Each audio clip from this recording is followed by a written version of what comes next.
Hello again. I'm Walter Ledger, and welcome back.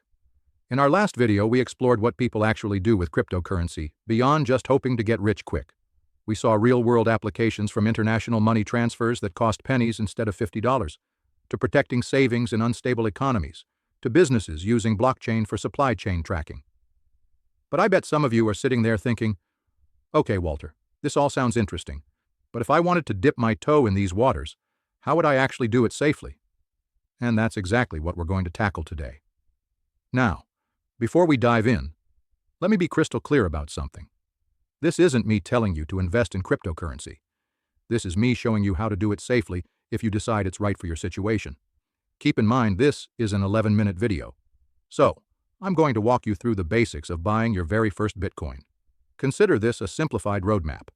For the detailed journey with all the scenic stops, you'll want to reference chapters 9 through 11 in our companion book, Bitcoin and Beyond, a guide for people who remember when phones had cords. Let's focus on 3 key landmarks: choosing an exchange, setting up your account, and making your first purchase. Your entry point into cryptocurrencies will likely be through what's called an exchange. Think of it like a stock brokerage, but for digital currencies. The first step in our journey is selecting a cryptocurrency exchange. Think of this as choosing the right bank, except these institutions deal exclusively in digital currencies. There are dozens of options out there, and they're certainly not all created equal. I am not going to recommend one as there are so many, and you should find the one that meets your needs. I did a blog on exchanges. The link is in the description below. When evaluating exchanges, I recommend focusing on 4 key factors: security and reputation. Just as you wouldn't trust your retirement savings to a bank you found advertised on a telephone pole, you shouldn't choose a cryptocurrency exchange without checking its security track record. Look for exchanges with strong security histories, proper regulation in your country, and a clean record, or at least a responsible response, when it comes to security incidents. Functionality. Different exchanges offer different services. Some are like simple savings accounts, while others are more like full-service brokerages with all the bells and whistles. Make sure the exchange offers the cryptocurrencies you're interested in and has an interface that makes sense to you. Accessibility. Not all exchanges operate in all countries, and some make the verification process more cumbersome than others. Check that your chosen exchange welcomes customers from your country and offers support channels you're comfortable using. Fee structure. Compare the fee structures of different exchanges. Fees typically include trading fees, 0.1% to 1.5% per transaction, deposit fees for bank transfers or credit card deposits, and withdrawal fees for moving cryptocurrency to your personal wallet. Once you have chosen your exchange, then the next step is signing up for an account. Once you've selected your exchange, it's time to create an account. This process has similarities to opening a new bank account, but with some digital age additions. Let's start with the basic registration. You'll start by providing your email address and creating a strong password. Just as you wouldn't use password 123 for your online banking, choose something secure here. You'll then verify your email through a confirmation link. Mobile app setup. Most exchanges want you to download their mobile app, even if you plan to primarily use their website. Think of this as the modern equivalent of getting an ATM card along with your checkbook. It's an essential part of accessing your account.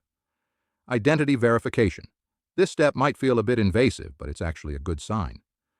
Legitimate exchanges are required by law to verify your identity. It's called KYC, or Know Your Customer. You'll provide your full legal name, date of birth, address, and verify your phone number via SMS. Document verification. Just as you needed to show your driver's license when opening a bank account, you'll need to provide government-issued photo ID. Most exchanges will ask you to take clear photos of both sides of your ID, and some might require a selfie or video verification. Security setup.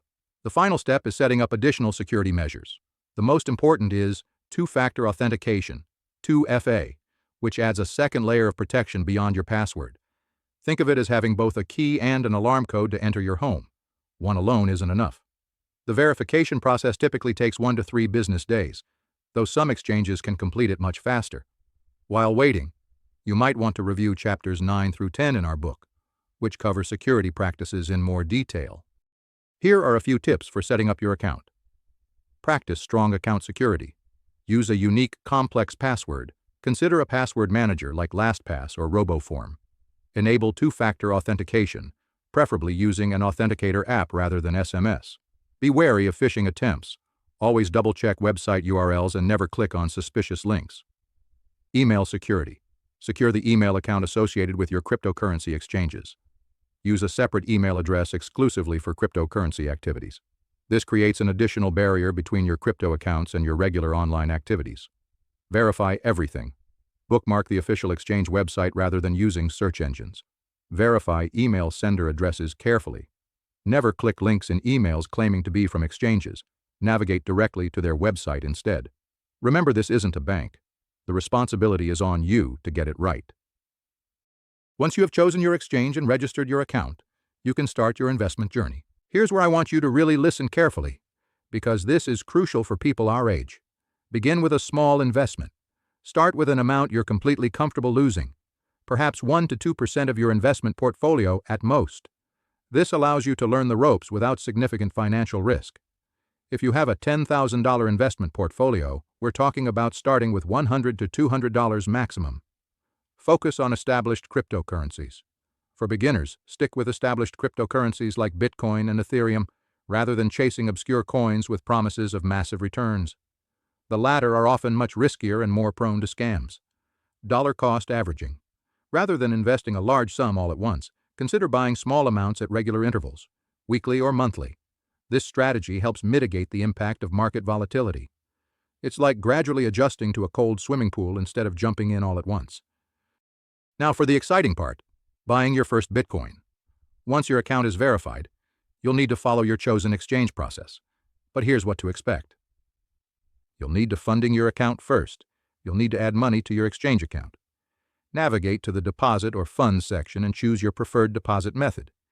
This might be a bank transfer, like an ACH transfer, credit debit card, or even PayPal on some exchanges.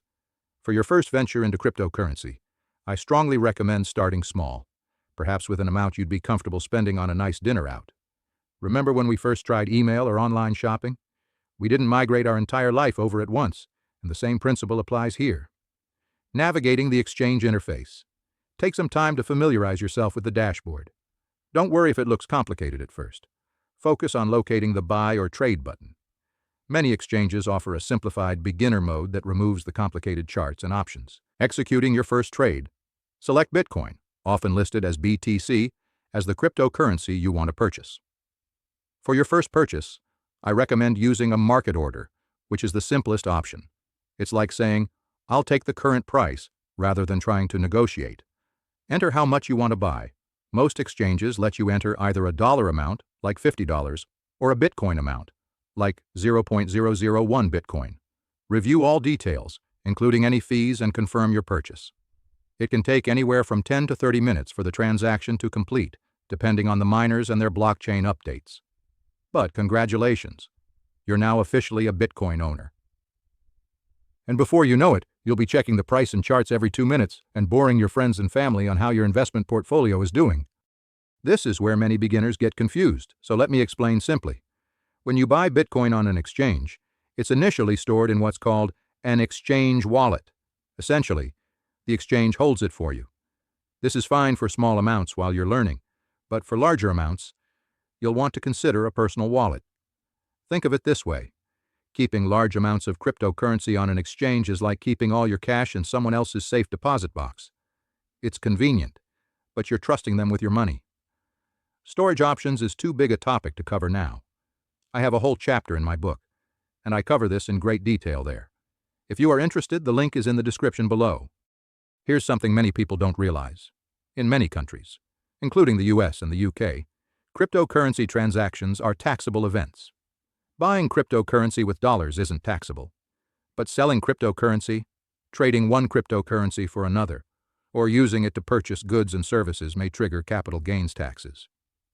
My advice: consult with a tax professional familiar with cryptocurrency regulations. It's better to understand your obligations up front than be surprised later. Also, keep records. From day one, maintain detailed records of all your cryptocurrency transactions. This includes the date and time of each transaction, the type of transaction, amount of cryptocurrency involved, value in dollars at the time of transaction, and fees paid. And there you have it. You've taken your first step into the world of cryptocurrency. Remember, Choose an exchange based on security, features, and usability.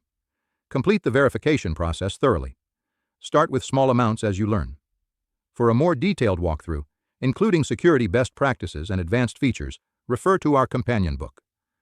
We cover everything from secure storage options to managing your cryptocurrency long-term. Link in the description below. In our next video, we're going to tackle understanding the risks, what could go wrong, and how to protect yourself. Because while cryptocurrency offers interesting opportunities, it also comes with risks that are quite different from traditional investments. We'll explore market volatility, regulatory uncertainty, technological risks, and most importantly, how to position yourself to weather these challenges if you choose to participate in the cryptocurrency space. Next time, we'll make sure you understand all the ways things can go wrong, not to scare you away, but to help you protect yourself if you decide to move forward. See you soon for Understanding the Risks, What Could Go Wrong, and How to Protect Yourself.